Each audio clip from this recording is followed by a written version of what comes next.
Good morning, good evening, good afternoon, wherever you are. We are back with ESL Open Cup Americas number 62. I'm, of course, Light_VIP, and with me is, of course, the lovely, the beautiful, he's amazing. It's me. I'm alone right now. Oh god, as one of our players here is going for a bit of a 12 pool, spawning in the top left hand corner of Lightshade LE. We have the Taiwanese Zerg player opening up with a 12 pool. He is red, he's crazy right now. He is Rex. And spawning in the bottom right hand corner of Lightshade, we have our American Zerg player. He's a bit of an amateur, the first time he's being casted on this channel. This could be a very short game. We have Brang.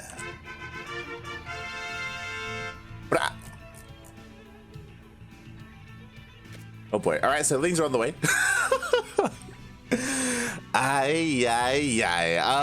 So for those wondering, I will be joined by Milk and Cookies later today, but he is a little bit busy at the moment. He does have a meeting scheduled, so right now he's in an interview, or I say interview, he's in a phone call, and he will most likely be in a phone call for the next hour. So for the first hour of this broadcast, I will be on my own. So please give me your energy, give me your strength, as I'm going to need it, especially because it is early morning. For those wondering, it is currently 10 a.m. Usually this tournament is at 11 a.m., but America did have their daylight savings, so it is 1 hour earlier. That is why Starduck and some of the other Southeast Asian players are not here right now, because they miscalculated. They didn't realize that the tournament was starting an hour early. So exclamation mark Funana Starduck in the chat. He should have been here. But meanwhile, we've got our 12 pool, we've got our Lings. He's focusing down the hatchery, and mate Brang was not expecting this whatsoever. He's got 2 queens on the way, he's got Lings on the way, which is great and beautiful, but you know what? They're not going to be out in time to save this hatchery.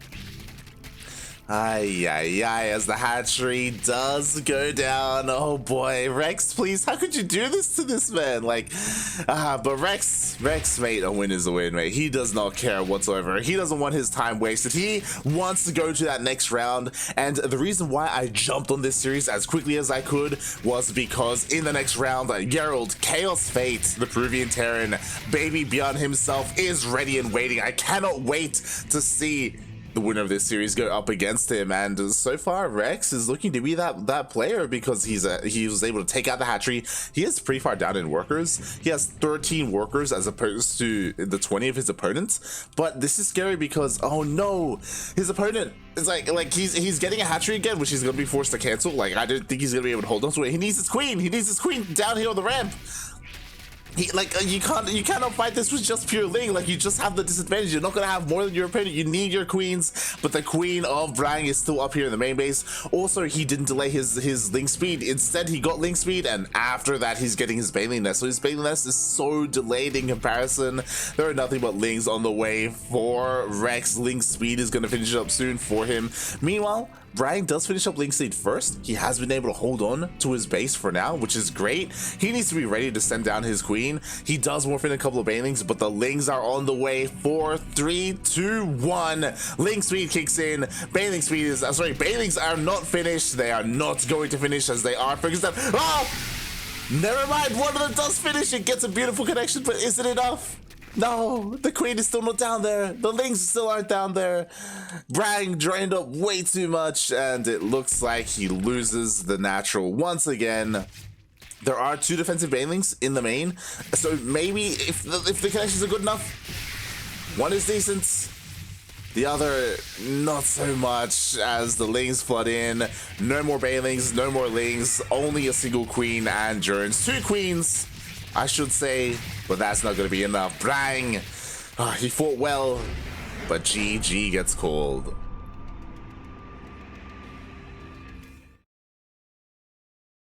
Wow. Wow. And with that, Rex takes game number 1. This is a best of 5, of course. Sorry, best of 5. Whoa, let's calm down. This is a best of 3, of course. So Brang will have a chance in game number 2. As, ooh, it looks like they have finished up their vetoes, and we are diving into Pillars of Gold.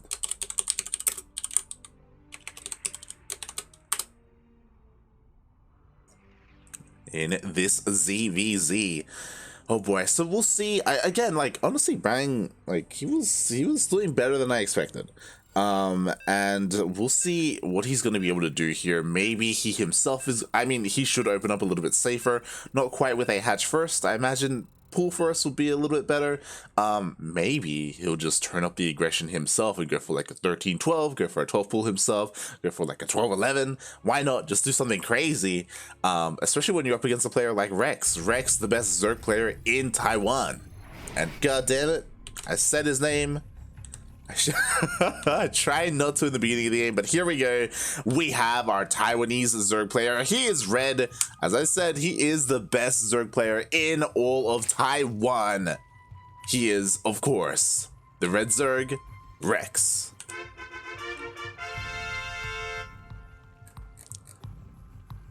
And spawning in the bottom left-hand corner of Pillars of Gold LE, we have our American Zerg player, currently down 0-1 in this best-of-3 series, as he did get 12 pulled in game 1. It's always rough when that happens, but his opponent has no shame, none whatsoever. Oh my god, this guy's crazy! He's going for a hatch first. My god, mate, it's Brang. But this guy, the mental fortitude of this man, I could not do this if I was in Brang's position. And you know what, maybe this is why I'm only casting and Brang is playing, where he was undeterred, unfazed by what happened in game 1. He's like, okay, you 12 pulled me, I see you, I see what you're doing, I don't care. I'm still going to go for my opener. I'm still going to go for my hatch first. Hatch, gas, pool for both players. And Brang, he called his opponent's bluff. He's like, you're not going to do that to me again. And even if you do that to me again, I'm going to hold better this time. And yeah, with this, they're both going to open up pretty economically. And they're both going to be okay. It's all going to be good. Oh, God. And with that exclamation mark, Funada Vortex in the chat, as it does seem like he does request a crew please. Of course, you can redeem a crew please with your channel points, 16k points or grapes in the chat, and you can request Kuro to hop on and cast for a single game, not a series. A single game. So it looks like Kuro will be joining me later on. Not at the moment, as of course we are mid-game. I do have to find a game, find our next series next.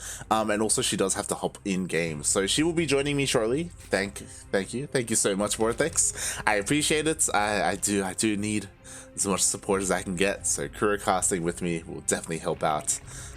At least when it comes to saving my voice for the rest of the broadcast, especially since this tournament is typically, you know, 5 hours long. Sometimes it goes to 6, sometimes even 7, sometimes 4. We'll see. Another key thing about this tournament, we were talking about it last night in the ESL Open Cup Asia, is a lot of the Korean players right now are preparing for Code A. Your usual players that are competing in these events, like players like Stats, like Cure, like Nightmare, these guys are like, they just had their GSO qualifiers last week, a couple of days ago, less than a week ago, and they're all preparing for Code A, as Code A did come back this season. So they're taking that very seriously. We had very little participation when it came to the top Korean players last night in ESL Asia, and there's very few of them as well today in ESL Americas. Oh boy, but we'll see, because that does mean that players like this one right here, like Rex, can take this opportunity to take a win here, as he's just flooding leads across the map. And oh no, Brang, he does not have a Bailey nest. He has nothing. He was joining up. He was getting a third base. He thought everything was normal. And I mean, so was Rex, but Rex lane flooded. Brang is ahead in workers. Brang just has to buy some time. He's forced to fight with his own drones. And it looks like he will be able to hold on here for now. The Bailey nest is about to finish up, so he will be able to morph in a couple of banelings. But again, a couple of losses there already. It's not ideal. Another drone goes down as well. There we go. Finally, the baneling nest is done. The problem is the baneling nest is done for both players, as we have banelings being morphed in offensively as well for Rex. Rex wants to at least kill this third base, and so far he's doing a pretty good job of it. Meanwhile, the Lings of Brang are committed here, and oh god, he is losing the fight. The banelings are going to be waddling in, but so are the banelings of Rex. Oh god, how good are the splits, puppy? Split. Oh, pretty good so far. Oh no, but the banelings, they're going past the army, they're going for the mineral line. Ooh, one of them gets right-clicked on the hatchery. Oh my god, another one goes down to just a single Ling. Oh my god, Rex, the controller's not there. There's only one baneling left for Rex, and it actually gets a pretty good connection. The rest of the Lings are going to be able to get us around on this Queen. The Queen goes down, now there's only banelings to defend. Again, pretty decent connections, and honestly, like, Brang is holding relatively well.